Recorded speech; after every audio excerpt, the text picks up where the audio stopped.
Hey there, Commanders! Kody here from TT Combat, and today we are going to go through an exciting round of Operation Artemis. Operation Artemis is an intense skirmish battle between the mighty mechs and the vile megafauna, set in the vast Commander universe. To prepare you for your first operation, we are going to cover the basics. Getting started in Operation Artemis is easy, as the two-player starter set contains everything you'll need to jump straight into the action, including miniatures for both players, tokens, noise meter, maps, and of course dice.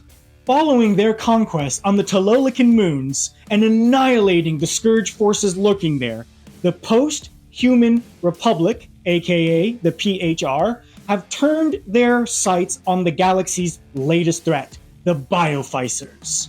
This area of the galaxy is filled with their relics, mysterious technologies, and beacons.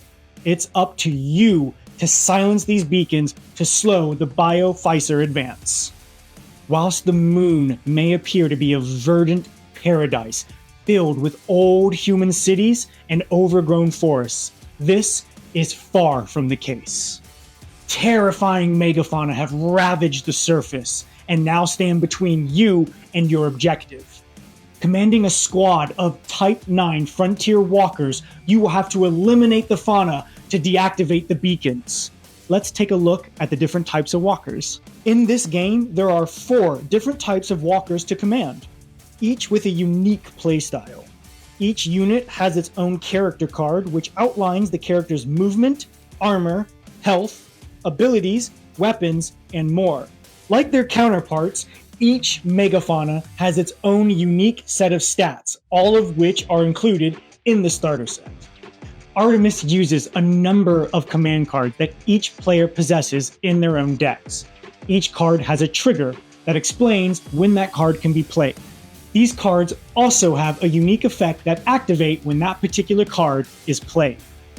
A game is divided into rounds, where each group activates and performs actions. After each group has been activated, the round is over.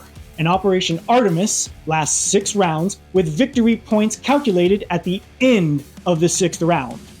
For our demonstration, we are going to look at the scenario, Total Destruction.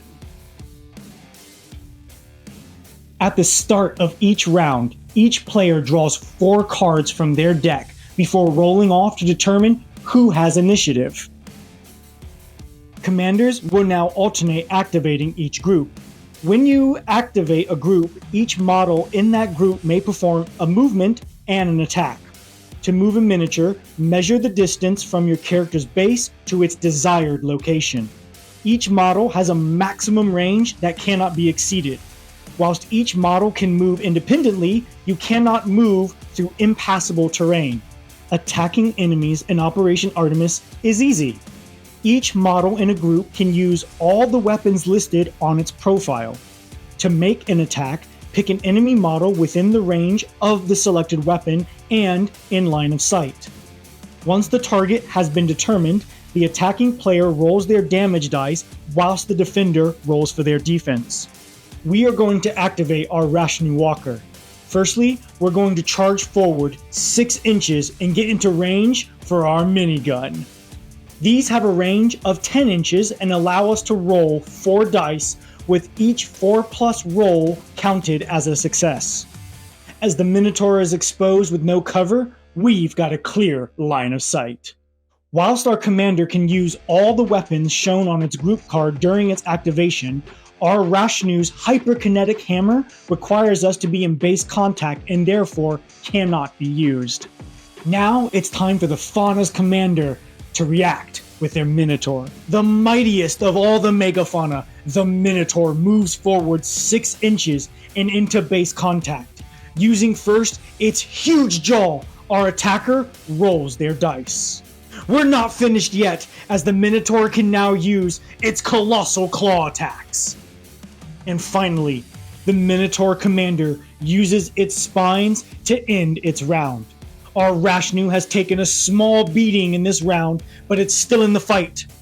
Once a miniature has lost all of its health, they are killed and removed from the game. Once all groups have been activated, the round is over. Players may then discard any of their unwanted command cards, and at the end of the 6th round, victory points are calculated to determine who the winner is. Operation Artemis incorporates a unique noise system in-game. As combat intensifies, noise and threat go up. Many actions will increase the threat. The higher the threat level, the more aggressive the fauna will be. Each time an attack is made with a weapon by the PHR group, increase the noise by 1. You'll certainly want to be quiet whenever possible, as when a fauna model attacks with a base contact weapon, that model gains an extra dice for the current threat level. At the end of a PHR group's activation, if the noise has not increased by the activation, reduce the noise by 4 to a minimum of 0. Remember that in Operation Artemis, the PHR's main objectives are to find, silence, and study the Bioficer artifacts. Scenarios are based around the alien artifacts, which are placed on the tabletop in the scenario diagram. You may be required to defend, attack, or capture these beacons, all in the name of the White Sphere. Now that you've had just a small taste of Operation Artemis, check out our 2-player starter set, which is the ideal starting point for any new commander or those looking to expand their Commander universe experience.